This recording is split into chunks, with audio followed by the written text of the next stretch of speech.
operador declara a mercadoria sempre que vem do operation comunitário, através do EMS. Nós também temos que o fazer a nível do PCOM.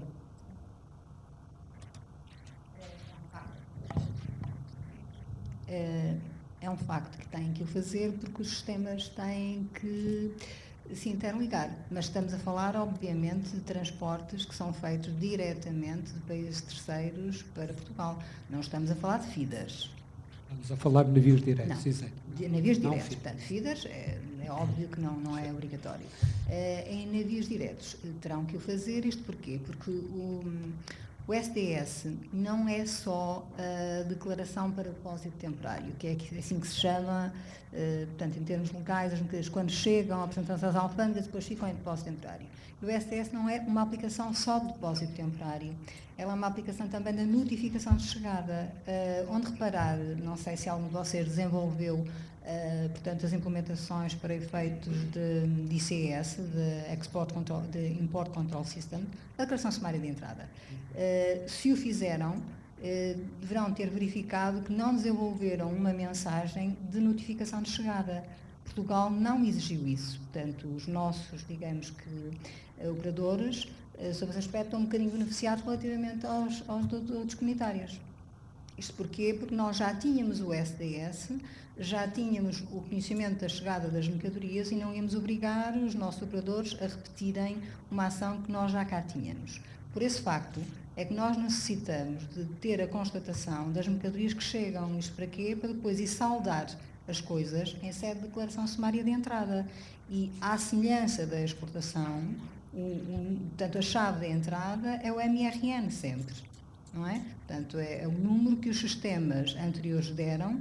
Sem esse número, nós não conseguimos falar com o ICS e não conseguimos dizer que determinada mercadoria chegou e que os trâmites para efeito de declaração sumária de entrada estão cumpridos.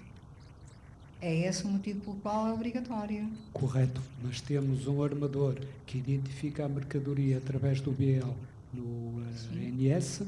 O sistema informático deveria, é uma sugestão apenas, permitir essa importação para outro sistema, evitando uma introdução. Não se trata de importação dos dados, porque nós não estamos a pedir que dê a informação. A informação, efetivamente, poderá estar ou não no BL, não é? Poderá estar ou não no SDS. Isto porquê? Porque o senhor pode estar a apresentar as mercadorias para depósito temporário sobre as quais não tenha feito declaração sumária de entrada.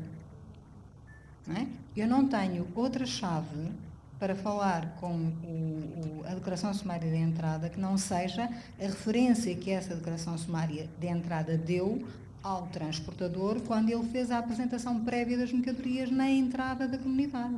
Não há mesmo uma outra chave, e é só a chave que eu lhe peço.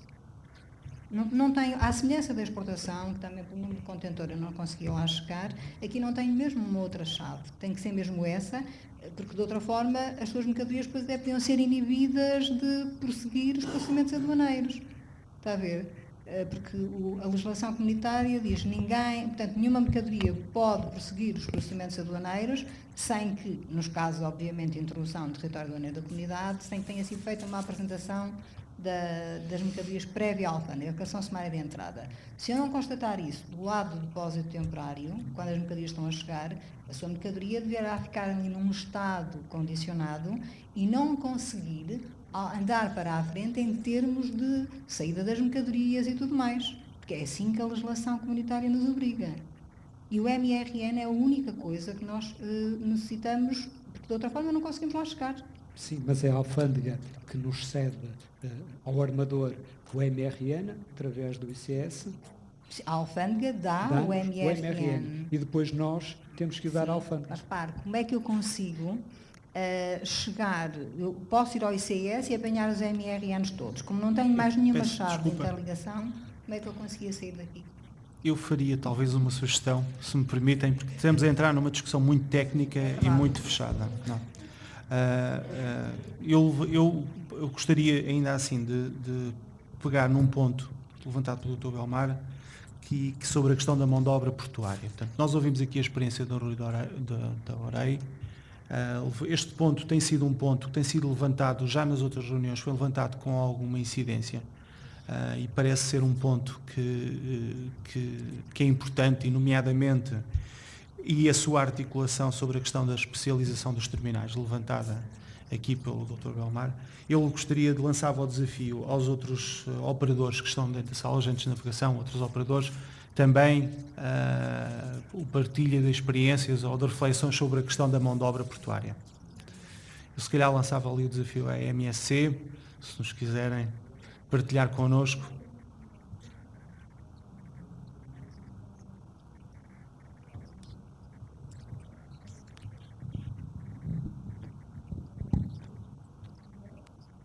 Bom, eu sou da exportação da MSC, embora o nosso core business não seja claramente o short sea, como todos devem ser. Obviamente que a mão de obra portuária, e eu trabalhando diretamente com o Porto de Leixões, condiciona-nos e muito, não só as nossas operações, bem como sabem, os navios a Portugal, ou nós rentabilizamos mesmo toda a capacidade que criamos nas operações a portuária. Concordo obviamente que é um problema para nós. Claro que na minha experiência, falando mais do short sea, propriamente, quando estamos a falar de short sea, normalmente falamos de carga comunitária. Eu não sou a melhor pessoa, talvez, aqui na sala para falar, porque não é, como eu disse, não é o nosso core business. Fazemos muita carga comunitária, mas usamos mais os mother vessels, obviamente, e os obviamente, como funcionário da MSC, poderia falar da questão que anteriormente estávamos a falar, tem mais relevância até que a própria questão portuária. Porque assim, os custos hoje em dia são todos rentabilizados pela própria casa-mãe. Qualquer navio que vem a Portugal, obviamente, tem que ser rentável. A rentabilidade dos navios, obviamente, são estudadas, inclusive, por nossa casa-mãe. E nós, como MSC, estamos sempre atentos a esse tipo de questões.